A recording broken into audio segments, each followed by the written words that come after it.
Hello everyone, नमस्कार। स्वागत है आपका योगेश शुक्ला बायोलॉजी पे और स्वागत है आपका इंडिया के बेस्ट एजुकेशनल प्लेटफॉर्म डाउटनेट पर। मैं हूं योगेश चंद्र शुक्ला। शाम के बज चुके हैं 6 और ये समय है बायोलॉजी लाइव का। बायोलॉजी का शो स्टार्ट होने जा रहा है और आज मैं आपको पढ़ाऊंगा 12th के सबसे जबरदस्त चैप्टर वंशागत की और विविधता के सिद्धांत का आखिरी टॉपिक आनुवांशिक रोग। इस टॉपिक से चाहे ना चाहे आप सवाल आता है, चाहे ना चाहे सवाल आता है, इसलिए आपको इस प्रश्नों के जवाब पढ़ने पड़ेंगे। इनको एकदम एनसीईआरटी के टू द पॉइंट हर एक चीज पढ़नी पड़ेगी। और आज आप लोगों के लिए एक अच्छी सी अनाउंसमेंट भी आप लोगों को दी जाएगी और बहुत सारी जानकारियां आज के सेशन में मिलेंगी। तो आपको इस सेशन को क्या करना है बताने की जरूरत नहीं है।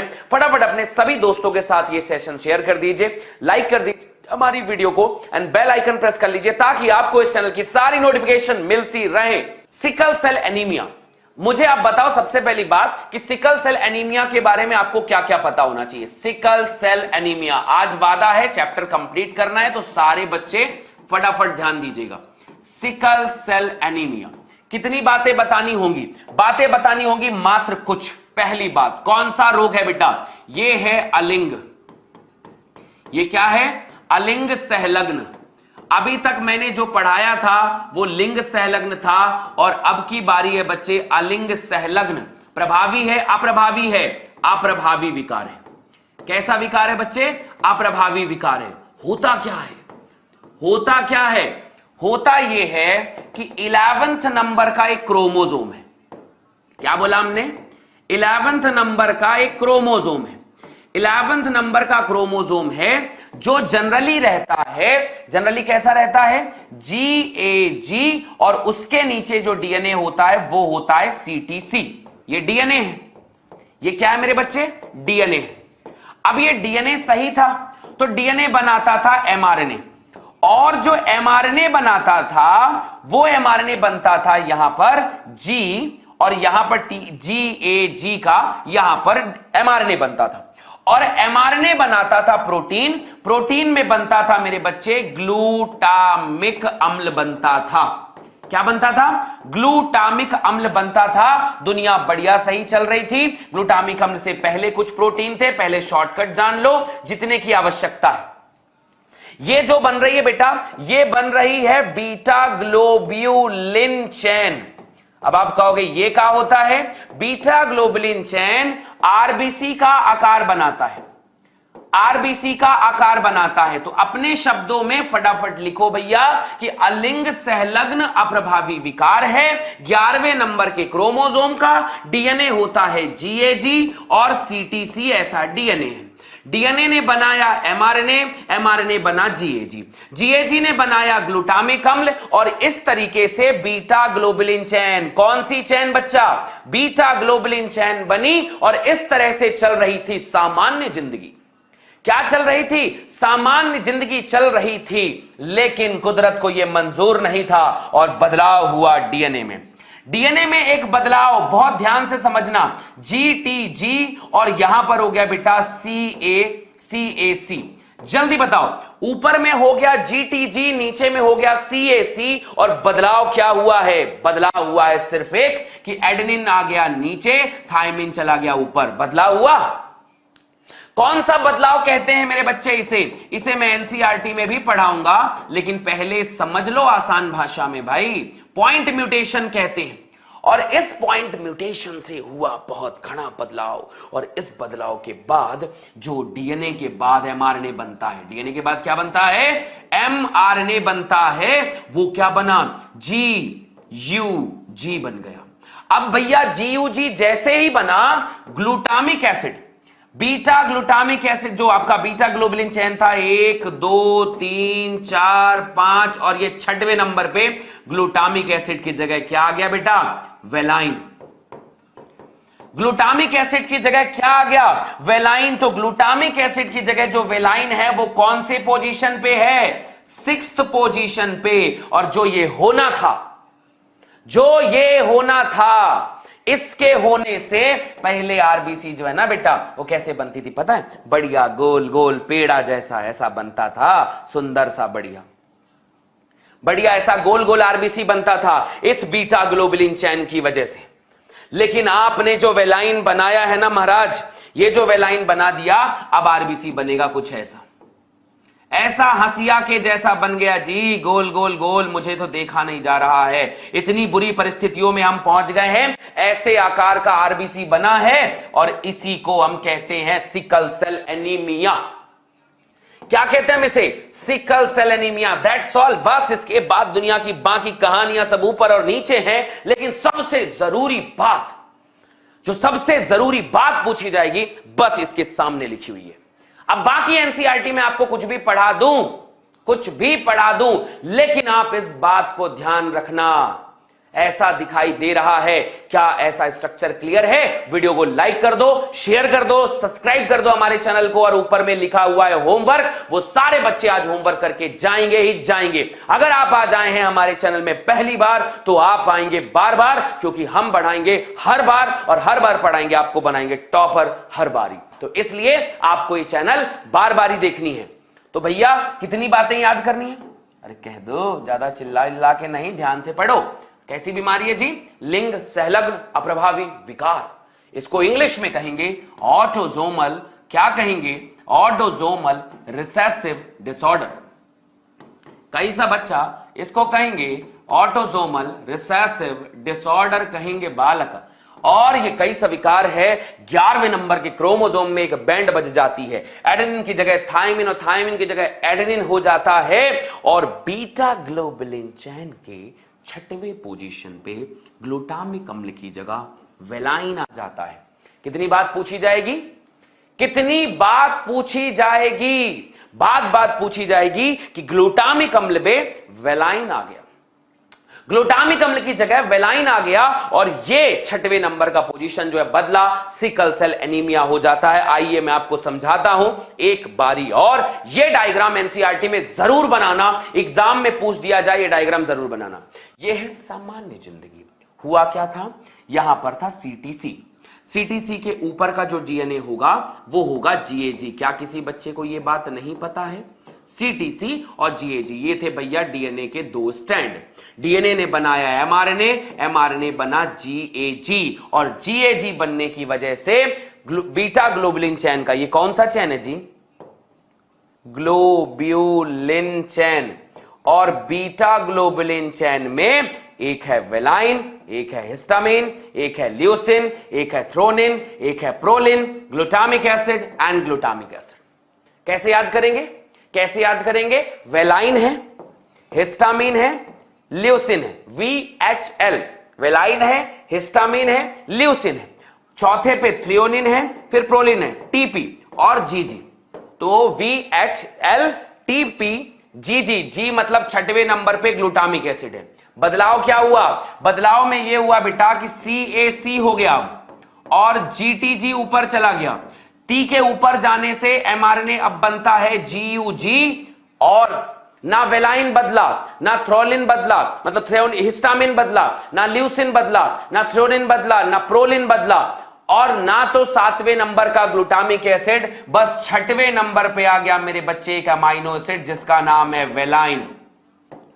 6वें नंबर पे कौन आ गया? वेलाइन आ गया, और 6वें नंबर पे वेलाइन आ गया है। इस वजह से आरबीसी ऐसा दिखाई देगा, पतला पतला आरबीसी ऐसा दिखाई देगा। और इसी को हम कहते हैं बच्चा, इसी को हम कहते हैं क्या? इसको हम कहते हैं कि इसे हो गया sickle cell anaemia. If you got my point, तो फटाफट कमेंट सेक्शन पे ऐसा एकदम थम्स अप दिखाकर कहो कि सर समझ गए हम।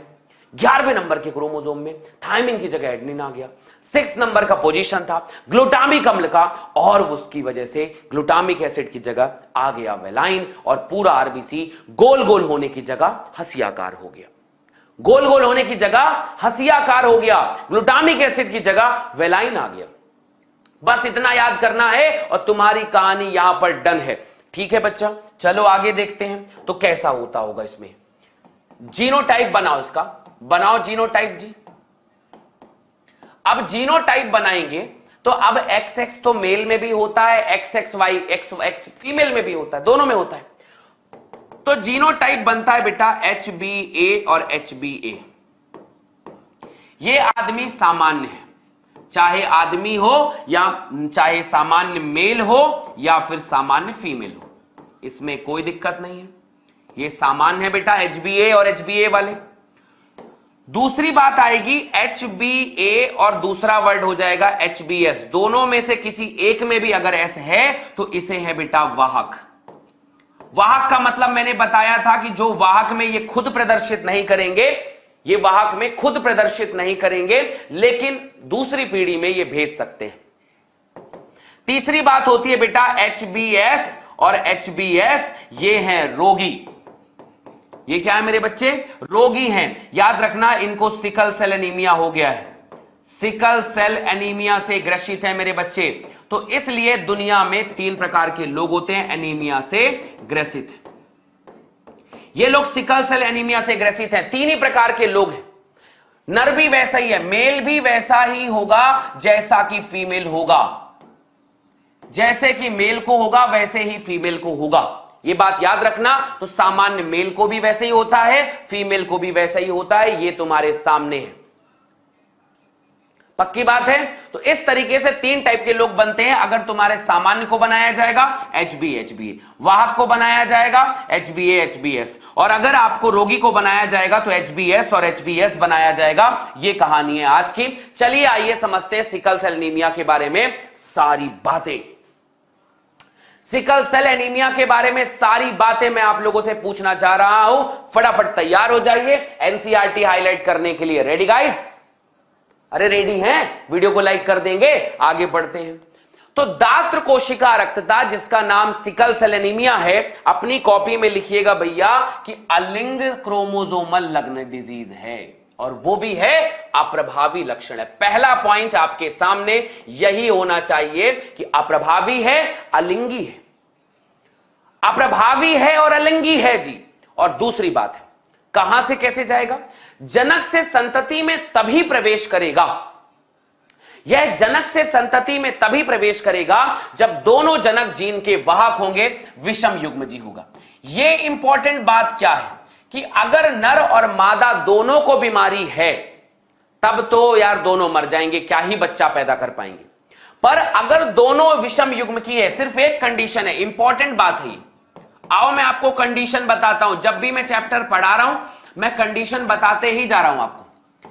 ये तभी फैलेगी जब ये विषम युग्म जी, ये मान लो नर है। दूसरा है HBA और HBS, ये मान लो मादा है। ठीक है, ये फीमेल है भैया माता जी, और ये है भैया मेल पिताजी। ठीक है, चलो दोनों के युग्मक बनाओ। HBA बना और ये बन गया HBS। इसके भी 2 पार्ट बनाओ, HBA बना और ये बन गया HBS। फटाफट मैच करा देते हैं, फटाफट मैच करा देते हैं। बताओ, ये दोनों बनेंगे तब तो कोई दिक्कत नहीं है। इन दोनों के मिलने से HBS और HBS बनेगा, और ये पैदा हो गया बेटा रोगी। तो आपसे पूछा जाएगा सिकल सेल एनीमिया का रोगी मरीज कैसे बनता है? सिकल सेल एनीमिया का रोगी मरीज कैसे बनता है? तुम कहोगे कि या तो विषम युग्मजी वाहक होगा, इसी को विषम युग्मजी कहते हैं, विषम युग्मजी कहते हैं, और ये भी कहते हैं विषम युग्मजी। क्या कहते हैं? विषम युग्मजी। मेरी बात समझ में आ रही है? ये दोनों विषम युग्मजी हैं, दोनों विषम युग्मजी हैं, दोनों विषम युग्मजी हैं, और दोनों कंडीशंस पे यहां पर चीजें बनने लग जाती हैं। और ये दोनों पॉइंट आपके सामने जो हैं यहां पर होने चाहिए। सारे बच्चे कह दो से यस नो। अरे हो गया?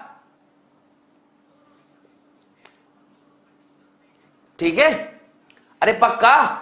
ये ही एक बीमारी है, ऐसे फैलेगी कि जब ये भी विषम युग्मजी और ये भी विषम युग्मजी, ये दोनों विषम युग्मजी हैं, और यही कंडीशन है जिसमें इंसान को बात हो जाती है।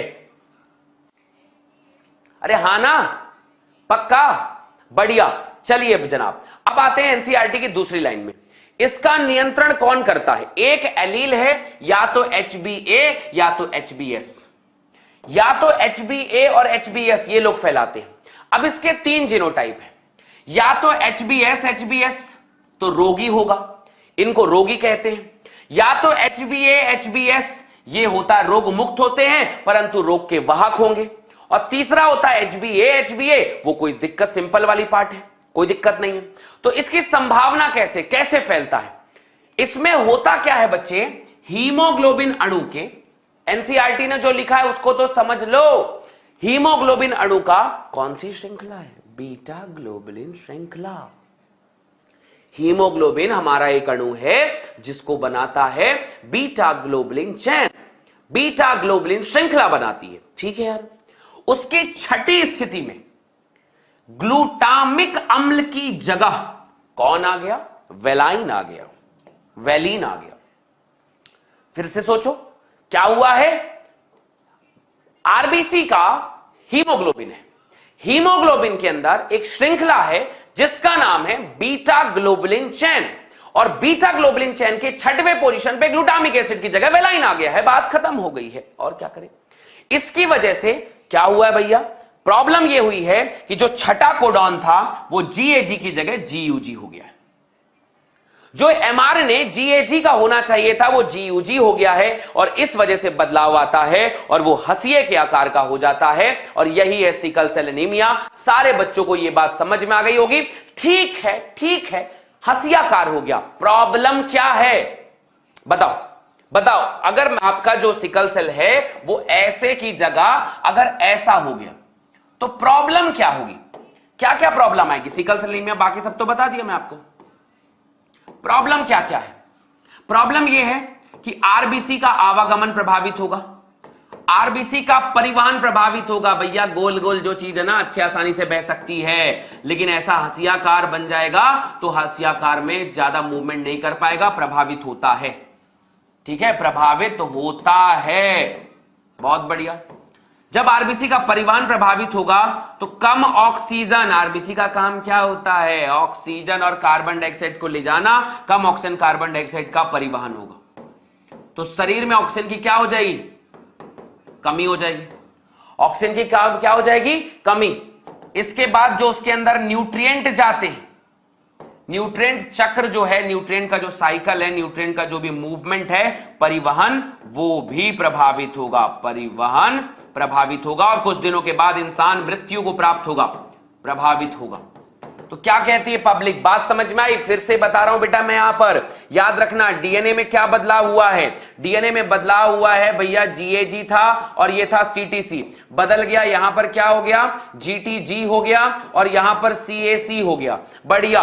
mRNA में क्या बदलाव हुआ, पूछा जाएगा बेटा जी, GAG यहां पर रहेगा, पर इस केस में mRNA क्या हो जाएगा, GUG। इसकी वजह से यहां पर पहले क्या था, ग्लूटामिक अम्ल, वहां पर क्या आ गया, वेलाइन।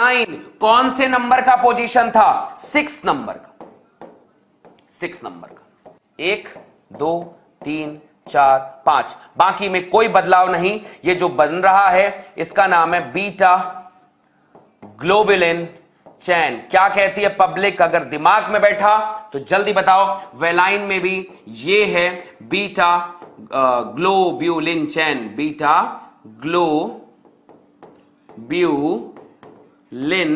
चैन, बदलाव हो गया, और यहां पर बन रहा था, बहुत बढ़िया, एक बार फिर से बता देता हूं, गोलाकार, और यहां पर बन गया हंसियाकार। बस इतनी सी बात है, और इतना याद कर लिया तो सब याद कर लिया, इतना याद कर लिया तो सब याद कर लिया। कह दो भैया सिकल सेल एनीमिया दिमाग में छप गया है, कोई रोक नहीं सकता इस बात को याद करने में। कह दो हां, थोड़ा सा जल्दी से बोल दो। आपस में बहुत सारे बच्चे ना बात कर रहे हैं, एक दूसरे से डिस्कशन पे लगे हुए हैं कि ये कैसा होगा, वो कैसा होगा। मैं एक बात बताता हूं तुम्हें, ठीक है, एक कहानी याद दिलाता हूं मैं तुम्हें थोड़ा सा समझना, उस बात को समझना कि तुमने अपनी परिस्थितियों पे गौर ना करना, तुम जो कर रहे हो, जो तुम्हें मजा आ रहा है सबको करके, इससे नुकसान क्या होता है। आपको पता है, एक कहानी मैं भी कुछ दिन पहले कहीं पे सुन रहा था कि एक बार जो है ना, किसी भगवान का किसी इंद्र देवता ने कुछ बिगाड़ा, ठीक है, जो बाकी धर्मों से हैं वो भी सुन सकते हैं, जस्ट लाइक अ कहानी, मैं कोई धार्मिक प्रवचन नहीं दे रहा हूं। सिंपल सी बात यह है कि एक बार इंद्र देवता को भगवानों ने श्राप दे दिया, किसी कारण से, मुझे पूरा नहीं मालूम किस कारण से, लेकिन श्राप दे दिया और कह दिया कि तुम जाकर सुअर बन जाओगे, सुअर योनि पे तुम चले जाओगे। सुअर बने और वो वहां पर रहकर बढ़िया कीचड़ विचड़ खेलते थे, बढ़िया गंदगी में रहते थे और बहुत कुछ वहां पर पड़े रहते थे। कुछ दिन श्राप मिला, वो अच्छा वहां पर उनको मजा आने लग गया, कीचड़ से खेलने लग गए, दुनिया का कोई तमाशा नहीं था, कुछ भी काम नहीं करना पड़ता था, कुछ जिम्मेदारियां नहीं थी, युद्ध नहीं लड़ना पड़ता था, जिंदगी में संघर्ष नहीं करना पड़ता था, बढ़िया नाली में पड़े रहते थे, बढ़िया गंदगी में पड़े रहते थे, बड़ा मजा था जीवन पे, ऐसा इंद्र देवता को लगने लगा था। उन्होंने अपनी स्थिति पे कोई विचार किए बिना वैसे ही पड़े हुए थे, सुअर योनि पे पड़े हुए थे। कुछ दिन बीते, कुछ दिन बीतने के बाद देवताओं में यह बात हुई कि यार बताओ, देवताओं के राजा जो इंद्र देवता हैं वो भी नहीं है, वो नहीं है, वो तो वहां पे सुअर की जिंदगी बड़े मजे से जी रहे हैं, हमने तो उन्हें श्राप दिया था, उनको तो नालियों में अपनी जिंदगी बना ली उन्होंने। तो बहुत लोग जाकर उनको समझाने लगे कि नहीं यार, आप इंद्र देवता हो, आपको ना दुनिया का साम्राज्य चलाना है, दुनिया के देवताओं के आप राजा हो, आपको पूरी दुनिया चलानी है, पूरी दुनिया में सारा कुछ बढ़िया आपको करना है ना, सब कुछ बढ़िया करना है। नहीं, इंद्र देवता ने कहा ना ना ना ना ना ना। इंद्र देवता ने कहा कि नहीं नहीं नहीं, ये तो सब जो है वो मतलब ये नॉर्मल है, मैं नहीं करना चाहता, मैं नहीं बनना है राजा वाजा, मुझे नहीं चलाना है दुनिया, मुझे नहीं बनना है भगवान, मुझे नहीं करना है ये सब चीजें, मुझे पड़े हुए रहना है इस नाली पे। बहुत समझाया देवताओं ने, बहुत समझाया कि नहीं आप इससे उठिए, आपको यहां से हटना है। होता क्या है, इंद्र देवता को वहां पर मजा आने लग गया था। जब इंद्र देवता को वहां पर मजा आने लग गया था तो यहां पर पॉइंट ये होता है कि एक चीज थी मजा और एक चीज थी जिम्मेदारी। जिम्मेदारी किस चीज की? देवताओं के राजा बनने की। जिम्मेदारी किस चीज की थी? देवताओं के राजा बनने की। और उन्होंने क्या चुन रखा था कि मजे जिंदगी के नाली में घूम के आ रहे हैं। आप भी वैसे ही हैं, आपको भी नहीं पता कि आप किस नाली में घूम रहे हैं और आपको इस चीज में मजा आ रहा है, आपको इस चीज में मजा आ रहा है। आप अपनी परिस्थितियों पर गौर नहीं कर रहे कि असल में यह है नाली।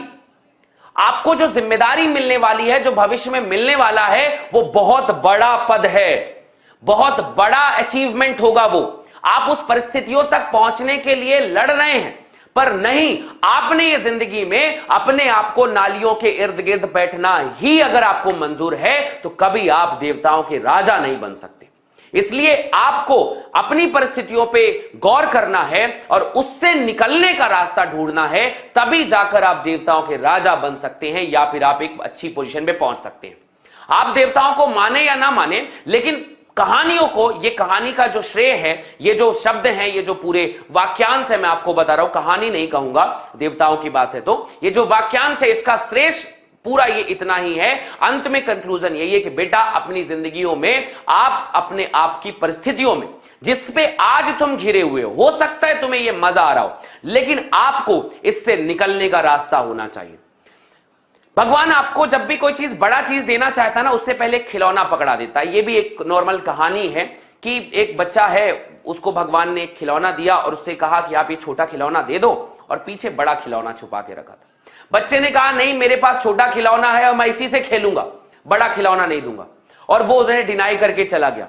क्या पता कि पीछे किसी आदमी ने उसके लिए बड़ा खिलौना रखा हुआ था। तो आपके साथ भी यही है बेटा कि आपको ये छोटा सा खिलौना जो जिंदगी में हंसी मजाक मोबाइल पकड़ा दिए गए ना, ये डिस्ट्रैक्ट करने के लिए, आपको चेक करने के लिए रखा गया है कि देखते हैं कोई इंसान इससे निकल पाता है कि नहीं निकल पाता।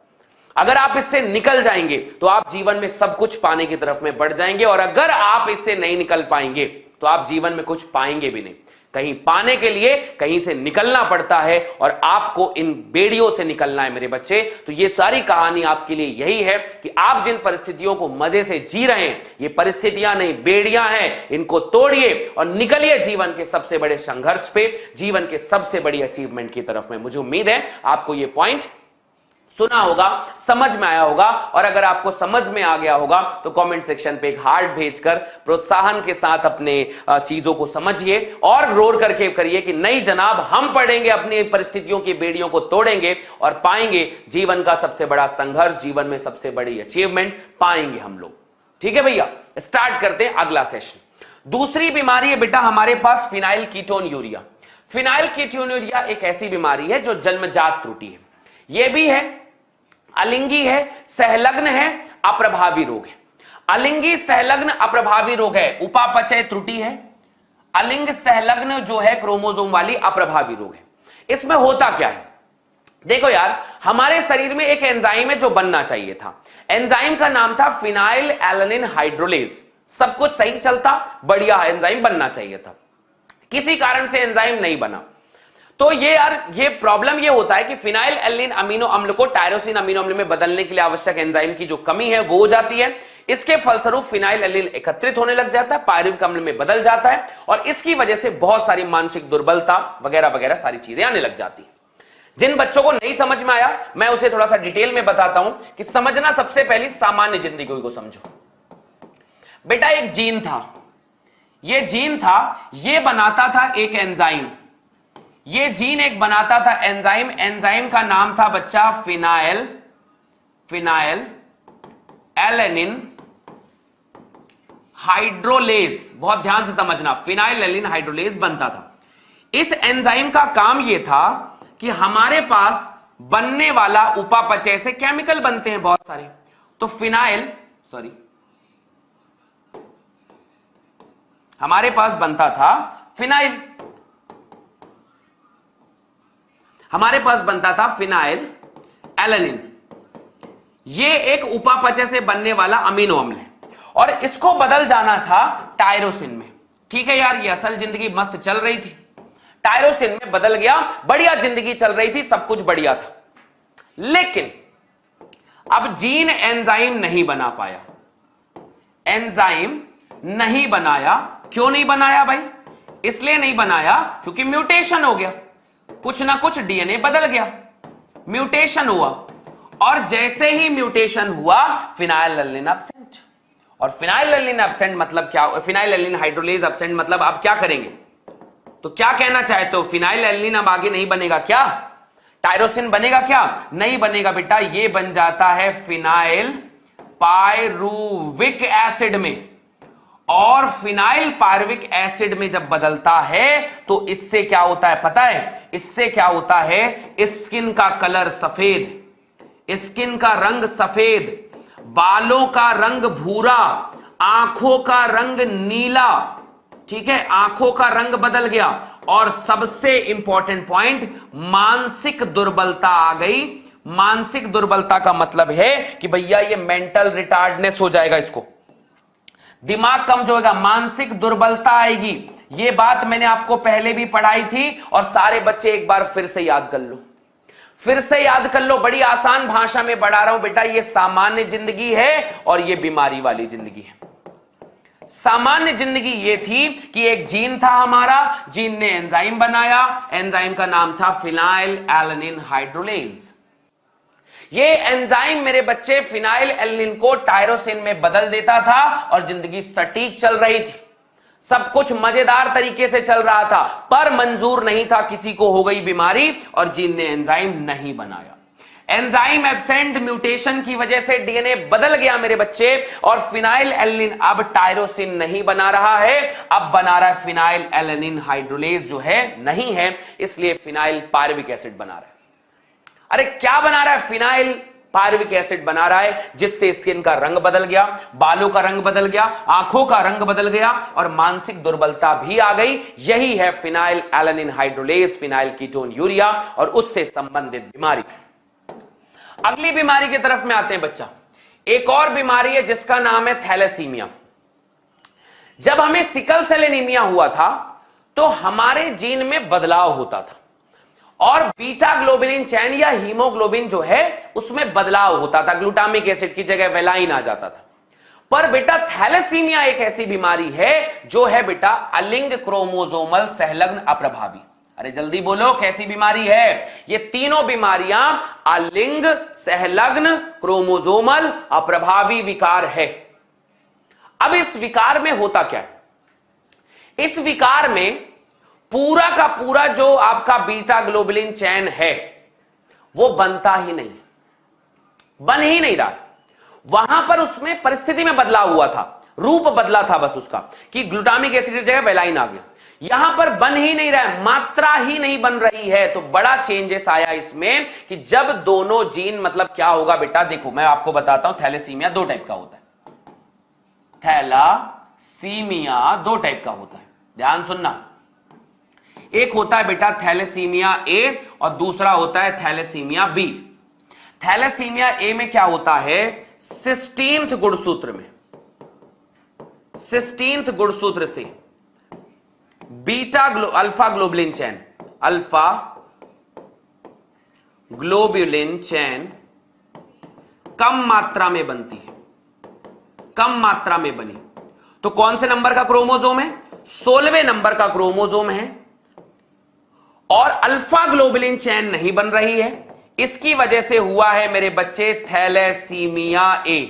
जल्दी बोलो, कौन सी बीमारी हुई है? Thalassaemia A. खत्म। थैलेसीमिया बी में क्या हुआ है?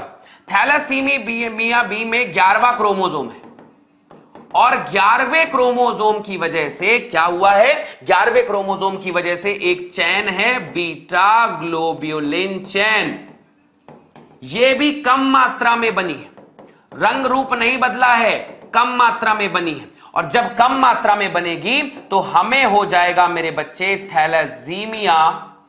ठीक है, क्या हो जाएगा? हमें हो जाएगा थैलेसीमिया बी। तो कितने प्रकार के थैलेसीमिया है जी? ए और बी। सारे बच्चे फटाफट दिमाग में बैठा लो, थैलेसीमिया कितने प्रकार के हैं? 2 प्रकार के हैं, ए और बी। ए में क्या हुआ? 16वां गुणसूत्र बदला। ए में कौन सा बदला? 16वां बदला। 16वें गुणसूत्र से कौन बदला है?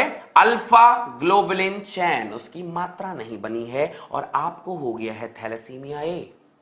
और अगर आप 11वें नंबर के क्रोमोसोम में बदलाव होगा, बीटा ग्लोबुलिन चैन कम मात्रा में बनेगी, आपको होगा thalassaemia B. Got my point? से या सर कमेंट सेक्शन पे रोर कर दो कि हां सर बातें दिमाग में समझ में आ गई हैं, हम इसको याद कर लेंगे और यह चीज बिल्कुल बन जाएगी। इतना ही पूछा जाएगा, थैलेसीमिया असल में कैसा रोग है? यहां पर मात्रात्मक रोग है। यह भी बात याद रखना बेटा, एक बात याद रखना कि जो है सिकल सेल एनीमिया, यह भी वहीं का रोग है, रक्त का, है ना? सिकल सेल एनीमिया यह भी रक्त का रोग है, यह भी आरबीसी का रोग है। और जो आपके पास थैलेसीमिया है यह भी वहीं का रोग है, लेकिन अंतर है, यह मात्रात्मक है, मात्रात्मक विकार है। यहां पर मात्रा में फर्क पड़ता है। और यह गुणात्मक विकार है। गुणात्मक विकार है मतलब गुण में अंतर आता है, मतलब किसी चीज को बदलना और किसी चीज को ना बनने देना। यह नीट का बेहतरीन प्रश्न है, सारे बच्चे समझ लेना बेटा। म्यूटेशन जी, म्यूटेशन, एक्सरे, गामा रे वगैरह वगैरह आते हैं। तो जिसे सिकल सेल एनीमिया होगा वो गुणात्मक विकार है, क्वालिटेटिव डिजीज है, क्वालिटेटिव डिसऑर्डर है ये, क्वालिटेटिव डिसऑर्डर। और मात्रात्मक का मतलब होता है क्वांटिटी। यहां पर क्या हो रहा है? क्वांटिटी, क्वांटिटेटिव डिसऑर्डर है। यहां पर क्वांटिटी में फर्क आता है और यहां पर क्वालिटी में फर्क आता है। Got my point? से यस। जल्दी जल्दी जल्दी जल्दी बोलो कमेंट सेक्शन पे। इसलिए बदलाव आता है सिकल सेल एनीमिया में और इस तरह से आता है आपके थैलेसीमिया में। बड़ी आसानी से भाषा समझना बेटा कि दोनों अप्रभावी जीन वाहक की वजह से होता है, उत्परिवर्तन विलोपन की वजह से होता है।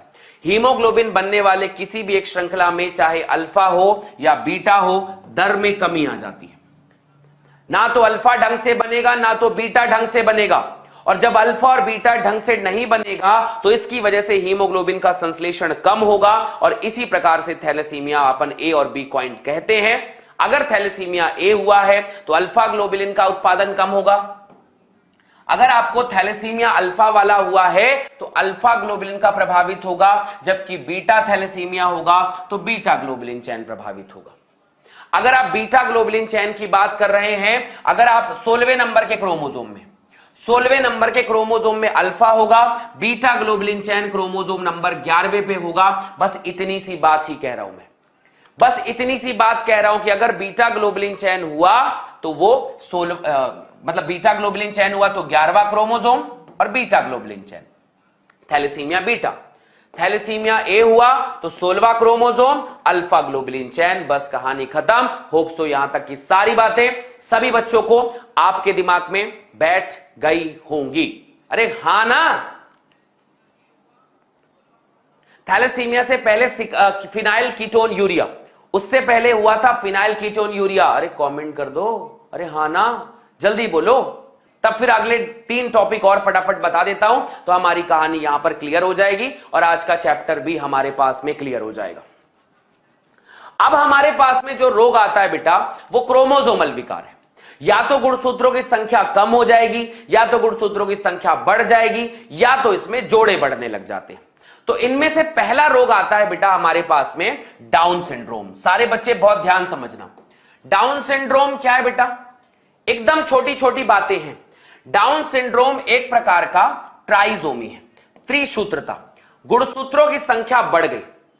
21वें नंबर के गुणसूत्र में, 21 गुणसूत्र में, 21वें नंबर के गुणसूत्र में क्या हुआ? एक्स एक्स और एक्स। पहले सिर्फ एक्स एक्स था, अब एक्स एक्स और एक्स हो गया। गुणसूत्रों की संख्या बढ़ गई। गुणसूत्रों की संख्या 2n+1 लिख लेना।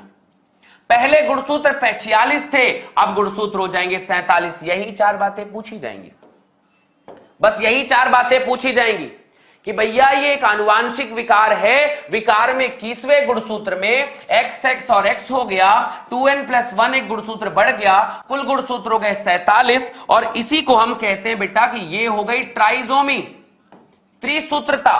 खत्म। इसे बताया था लैंगडम डाउन ने, खोजा था। लैंगडम डाउन ने खोजा था कि 21वें गुणसूत्र पे एक एक्स्ट्रा गुणसूत्र आ जाएगा और इससे होगा क्या? अरे होगा क्या जी? होगा ये कि छोटे गोल सिर हो जाएंगे, बच्चा छोटे कद का होगा, गोल सिर हो जाएगा, जीभ में खांच आ जाएगी, पैलेट आ जाते हैं, मुंह आंशिक रूप से खुला रहेगा, मुंह हमेशा खुला रहेगा, चौड़ी हथेली होगी, अभिलाक्षणिक गुण होगा, क्रीज की होगी, पाम क्रीज जो है ये बड़ा होगा, चौड़ी हथेली होगी, उंगलियां छोटी हो जाएंगी। मन जो है मानसिक विकास बहुत कम हो जाएगा। क्या क्या बोला मैंने? मानसिक विकास कम होगा, सरगोल हो जाएगा, जीभ जो है खांच बनी हुई होगी, और इसके अलावा इनके पास में क्या होगा बेटा? मुंह खुला रहेगा, जीभ बाहर निकली रहेगी, हथेली छोटी रहे, हथेली बड़ी रहेगी, और ये जो उंगलियां हैं वो छोटी छोटी हो जाएंगी। समझ गए बात को? ये है आपका डाउन सिंड्रोम। गुणसूत्र 21वां होगा, XXX 2n+1 यानी ट्राइजोमी, कुल गुणसूत्र 47। 21वें नंबर पे हुआ, लैंगडम डाउन ने बताया था। ये सारे लक्षण उसके। इसके बाद हमारे पास रोग है बेटा Klinefelter syndrome. Klinefelter syndrome 23rd number पे काम करेगा। इस बारी गुणसूत्र XX और Y हो गया है। यहां पर भी गुणसूत्रों की संख्या बढ़ी है, मतलब 2n+, यानी जिसे हम कह सकते हैं ट्राइजोमी ही कहते हैं। गुणसूत्रों की संख्या यहां पर भी 47 हो गई है। कोई बच्चा कह रहा है? कोई बच्चा कह रहा है मैंने क्या कहा? कुल गुणसूत्र हो गए 47। ये एक प्रकार की ट्राइजोमी है, 2n+1 दर्शाना, XXY। और कौन से नंबर पे हुआ है? 23वें नंबर पे। हुआ क्या है यहां पर? जब ये बीमारी होगी किसी को, एक एक्स्ट्रा क्रोमोसोम आ जाएगा XXY, तो लड़के में आ जाएंगे लड़कियों के गुण। तो व्यक्ति समग्र रूप से पुण्य प्रधान होते हैं। दिखते तो लड़का है लेकिन मादा के लक्षण आ जाएंगे। दिखेगा तो वो लड़का लेकिन मादा के लक्षण आ जाएंगे, जिसको अपन कहते हैं गायनिक्योमैस्टीज, मतलब पुरुष में महिलाओं के समान स्तन बड़ा हो जाएगा, वक्ष बन जाएगा, और इसकी वजह से ऐसे व्यक्ति बांझ हो जाते हैं, कभी बच्चे पैदा नहीं कर सकते, स्तन बड़ा हुआ रहेगा। गायनिकोमैस्टिया क्लाइनफेल्टर सिंड्रोम का एग्जाम्पल है। सबसे आखिरी में आते हैं मेरे बच्चे टर्नर सिंड्रोम, और टर्नर सिंड्रोम ये होता है 23वें नंबर पे। 23वां गुणसूत्र होगा, और 23वें गुणसूत्र में होती है मोनोजोमी। मोनोजोमी का मतलब होता है 2n-1। फॉर्मूला याद रखना, गुणसूत्र हो जाएंगे 45 और शो करेंगे आप XO के आधार पर। कितनी बारी ऐसा करेंगे आप लोग? 23वें नंबर के गुणसूत्र में मोनोजेमी होगी, गुणसूत्र एक कम हो जाएगा, 2n-1 हो गया, कुल मिलाकर 45 गुणसूत्र हैं और XO हो जाएगा। ये लड़की है लेकिन बांझ होगी इस कंडीशन पे। अंडाशय अल्प वर्धित होंगे, इस फीमेल में अंडाशय नहीं बना हुआ रहेगा, और इसमें नारी बांझ हो जाती है। लैंगिक लक्षणों का अभाव हो जाएगा, मतलब रहेगी तो वो लड़की, पर ना उसमें कोई लैंगिक लक्षण नहीं होंगे। डाउन सिंड्रोम जो है 21वें नंबर पे, क्लाइनफेल्टर 23वें नंबर पे, और डाउन जो आपका टर्नर सिंड्रोम है वो भी 23 नंबर पे। डाउन सिंड्रोम और क्लाइनफेल्टर सिंड्रोम बेटा ट्राइजोमी है, और ये टर्नर सिंड्रोम मोनोजेमी है। और इस तरीके से आज का पॉइंट यहां पर कंप्लीट हुआ, ये चैप्टर ही कंप्लीट हो गया। मुझे उम्मीद है सारे बच्चों को ये पॉइंट बहुत क्लियरली समझ में आया होगा। मैंने बड़ी आसानी से आपको एनसीईआरटी हाईलाइट समझाने की कोशिश की है और ये चैप्टर आपको कवर करवाने की कोशिश की है। मुझे उम्मीद है आज का चैप्टर आपको बहुत समझ में आया होगा। सारे बच्चे बहुत ध्यान समझना, ये हमारा चैनल है मेरे बच्चे। अगर आपको आज की वीडियो पसंद आई तो लाइक करें, शेयर करें, सब्सक्राइब करें।